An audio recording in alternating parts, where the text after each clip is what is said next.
This is why I do not spend a lot of money on headphones. I know people spend like hundreds of dollars. This is about, maybe did I spend $14.99 on this on Amazon? And I still have one good working one that'll probably work for a while. So this came off when I tried to take my mask off for a second.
Hey everyone, yeah, I'm on YouTube now.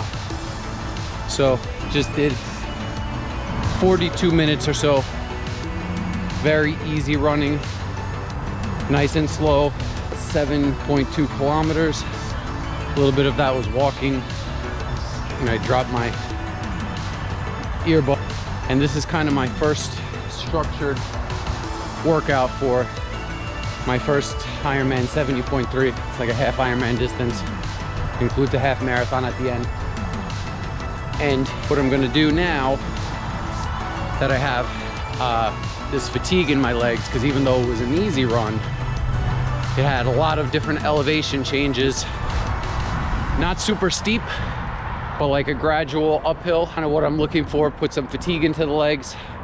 And now I'm gonna do about 9 minutes or so at my goal Ironman pace, which is around 4 minutes and 17 seconds per kilometer, which is around 6:54 something around there per mile. And that's just getting a little bit into some intensity. It's not too hard, but the good thing is I have a track. It's like a baby track. It's not a full track. It's about 2/10 of a mile right down the block from my house, which is where I'm almost at right now. And I can use that track because it's flat, obviously. And so I can do the exact pace that I want to and not have to worry about, oh, well, is this an uphill? There's a little bit of wind today, but again, it's a track.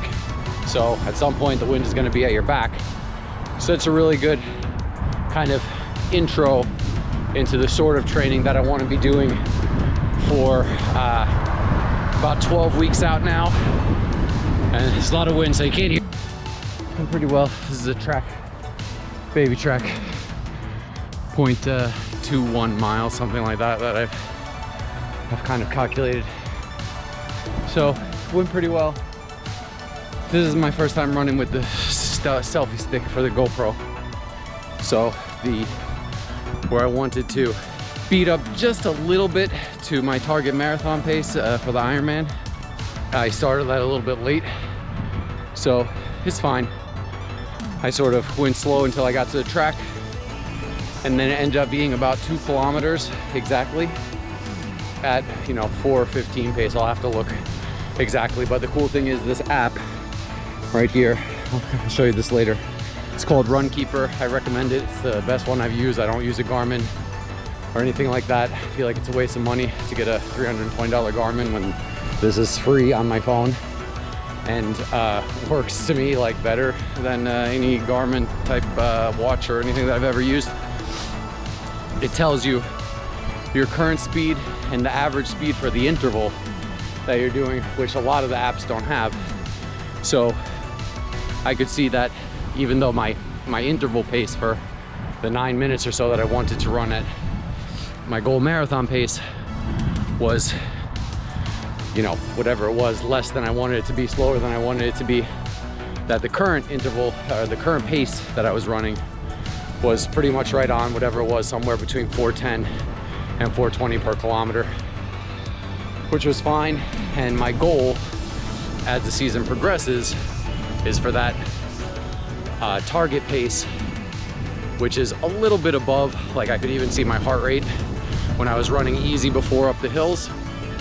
It was hovering right around 130 to 140, which is great. 140 is the highest that I like to go on the team per kilometer, or 654, whatever pace. That I could do it in my sleep, that it feels like totally natural, that I can find that totally easily after 4 hours, 5 hours, 6 hours.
So like I said, pretty excited about this workout. The cool thing about Zwift is, there's a lot of training apps out there.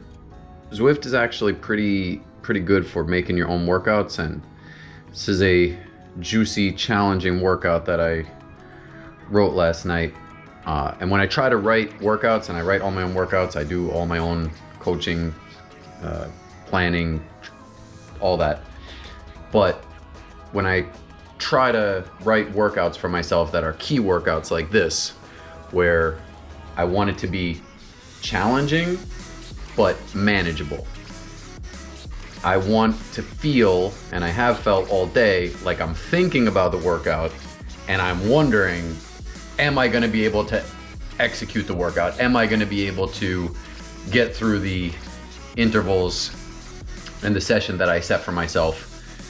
And there's a question there. And so throughout the day, for a workout like this, I try to fuel myself. I try to make sure that I'm not in a deficit, that I make sure that my body is really ready to go when I get to the workout. So if you want to know how to make a workout on Zwift, there's like a million videos out there, but I'll just show you here the workout that I made, or the workout that I'm going to try to do right now, which if you go into the training, the workout that I have is, you want to go to your custom workouts, and I have this workout here. I can click on it, make it a little bigger there if I was going to edit it, but I'm not going to edit it. But basically what the workout is 4 sets of 5-minute intervals. And the intervals go like this. 1 minute at, well, okay, so before I talk about this, I just want to make a very clear statement here. So it is very hard to make a YouTube vlog like this without feeling, in a lot of ways, like you're a jerk and you're just trying to show off and look at how much I work out and look at how much power, blah, blah, blah, blah, blah. First of all, I'm gonna say right now, I am not, I have never done a good race in my life. So all this working out that I do, as of now, it means nothing to me. I have never put together training and racing. I'll talk about this later in the video or another place in the video, but I have never put together a good training block and race in my entire life. And so I'm not bragging, or I'm not trying to brag or, you know, show off or anything like that. My numbers are my numbers. Different power meters are different. I thought I was gonna win the, you know, Tour de France last year, but I was on a spin bike at the gym that was probably reading 100 watts over what I was actually doing. And then you go on another power meter and it's, you know, 100 watts lower, and you feel like you're the worst, you know, you've wasted your time and all the workouts were meaningless. You see what I'm getting at here? It's all relative. I'm gonna tell you the workout that I'm gonna do, but you should see it in terms of effort and not really in terms of number. So it's 4 5-minute intervals broken up into, within the 5 minutes, 1 minute at 500 watts, 1 minute at 400 watts, and then 3 minutes at 300 watts with no rest until you get to the end of the 5 minutes. So you can think of it as extremely hard, like way, like just hanging on for dear life for 1 minute, then very hard, extremely hard, way over my threshold. I am not pushing 400 watts to, you know. So those 2 minutes I've been thinking about all day. Like, I don't know, the first couple I think I'll get through, but the last 2 I think are gonna be, I'm questioning whether or not I can get through those. It's gonna take a lot of focus, and I know it'll be a challenge, but I think I can do it. So that's why I really like this workout that I wrote.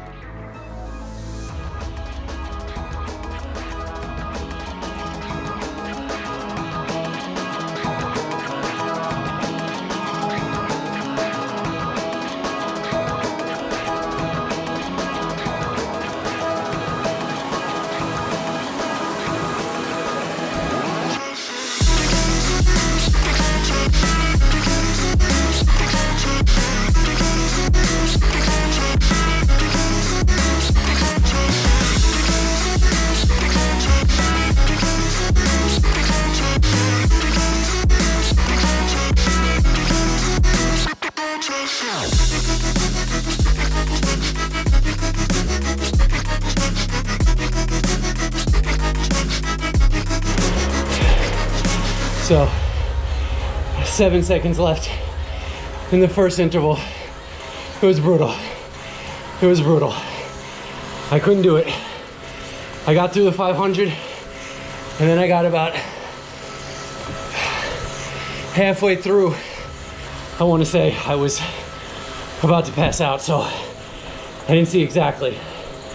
But about halfway through the 400 watts minute, and my legs just couldn't push anymore at that power, so it's fine. I would love to push 1,000,000 watts, but I was giving a good effort, and that's all I really care about. So seeing how I overshot a little bit on this workout, writing it last night, all I'm gonna do, next one starts in a minute, I'm just gonna put down the power a little bit, not all the way, but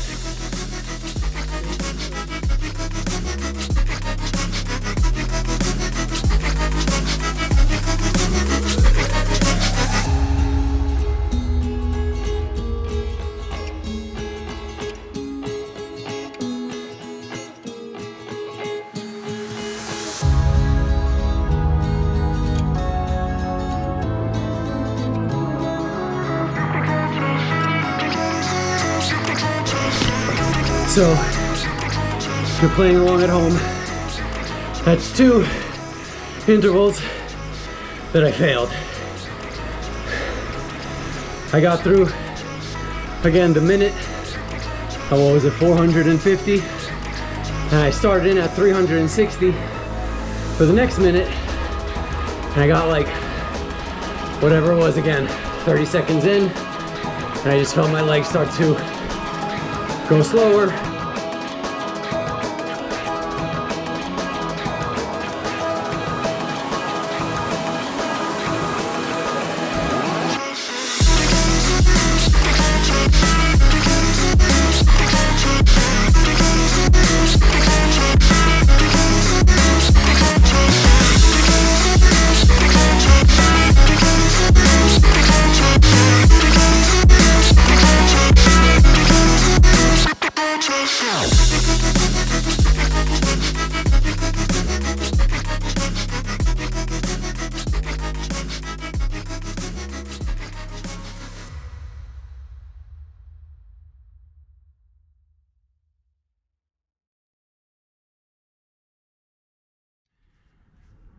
So just got finished at the gym, ran over there.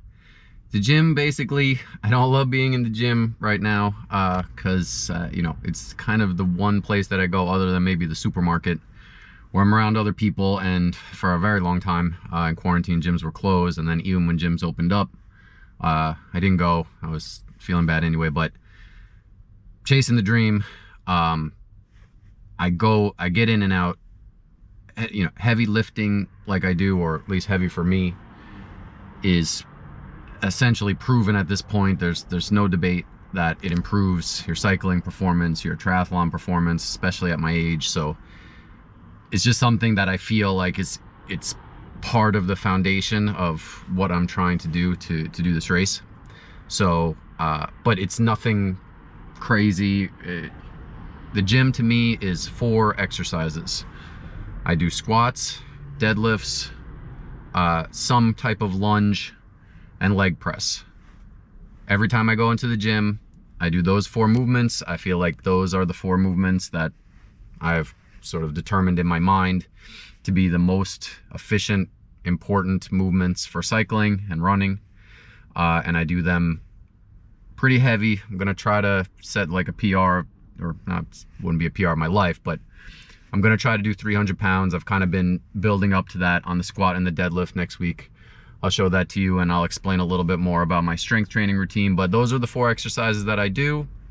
I don't do a lot of sets. I do maybe 2 or 3 working sets of all those exercises, and I'm in and out in like 30 minutes. I'll usually do maybe 10 to 20 minutes of incline running on the treadmill after I'm done with those, and some type of planky stuff, push-ups or whatever, because I know that I want to keep my upper body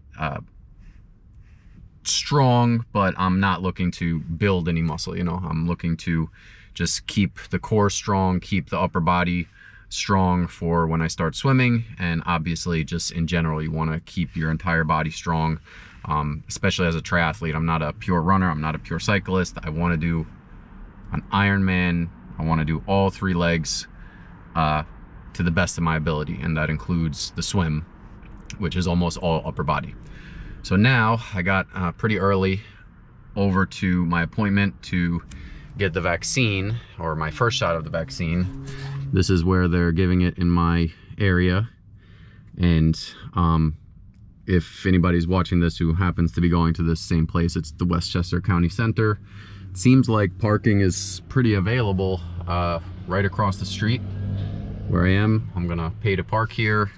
I'll probably pay for, 3 or 4 hours. I don't know. There is a line over there that's going outside. I don't know how much longer that line goes inside, but when I get out, I will let you know how long it took me to wait online. I have my headphones. I'm gonna listen to an audiobook or something. That's fine. I want to get it done.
So one of the things that I thought about as I was thinking about making these videos is that it's gonna get pretty boring to watch me ride on my bike trainer in my house and just around my own neighborhood or the track down the block from my house. So I figured what I would try to do as much as I could is find different places, especially to do some filming of the long run, which I usually do on Sundays, unless there's like a vacation or something like that.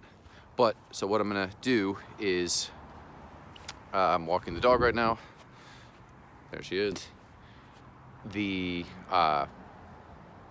home, maybe have a little snack, take pre-workout, and then I'm going to drive to a mystery place. And every week I'll drive to a mystery place, just film a little bit of my long run, try to take some cool shots of wherever I decide to go that week, and tell you maybe a little bit about it, drone on and on like I do, and bore you to tears, and then wrap up the video.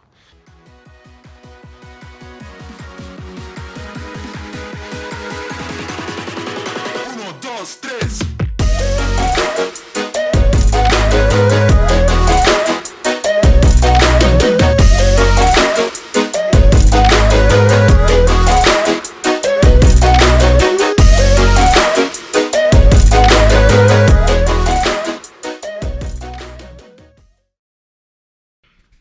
So, did you guess on that drive where the mystery location would be?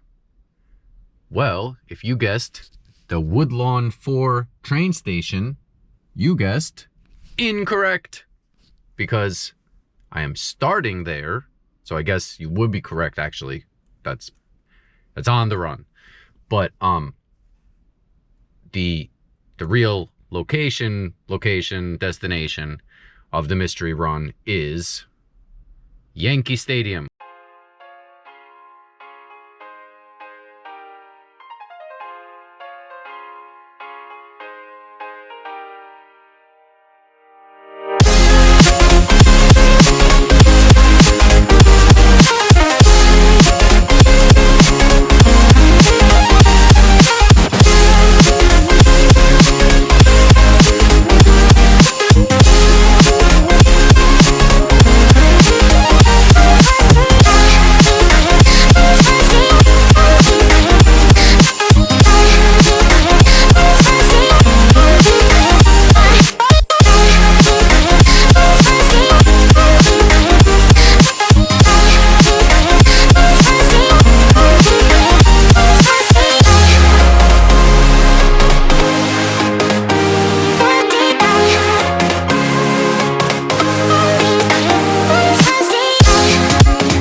So, just finished up the run. I'm back to my car here, which is probably maybe a quarter mile, less than that, like 400 meters from the Woodlawn 4 train station. And it ended up being, according to my GPS on my phone, 13.8 kilometers, which is some amount of miles that I can't think of right now. I would say, let's say 8, I'm guessing, but I would have to check on that. And it took about an hour and a little less than an hour and 10 minutes. One thing that I was really annoyed about was I ran out of battery on my GoPro. These little things here since I got it a couple weeks ago. It's very awesome for some things. It's amazing in a lot of ways, especially for the size and the weight of it. But I've just been really disappointed with the battery life. It runs out of batteries in 5 seconds. It ran out of batteries after taking like 4 or 5 videos that you saw, and then the videos that you saw at the stadium, I had to break out my phone and take them, and so then that almost ran out of batteries by the end. But anyways, hang on. Sorry, I had to wait for the train to stop. So yeah, those were on my phone. Anyways, stadium's still there. Hopefully you like this video. I'm gonna get home and edit it and publish it before I talk myself out of it, which I don't think that I will. I've kind of reached a point in my life where I would rather make a complete fool out of myself and do the things that I love, which is setting goals, trying to motivate other people, watch them do their goals. If this video motivated you, inspired you in any way, or you just enjoyed watching it, please leave some comments below. I would love that. That would make me happier than anything and really motivate me to continue making them, because it's not easy. And if you have any ideas of places in the New York tri-state area that would be cool to do like a long run and some video, please also leave that. I want to do Shea Stadium next weekend, but I don't even know. Shea Stadium is in a really weird location, so I don't know if it's possible to actually run to it and from it. But if anybody knows where to run around the area around Shea Stadium that's kind of practical, let me know. Anyways, peace.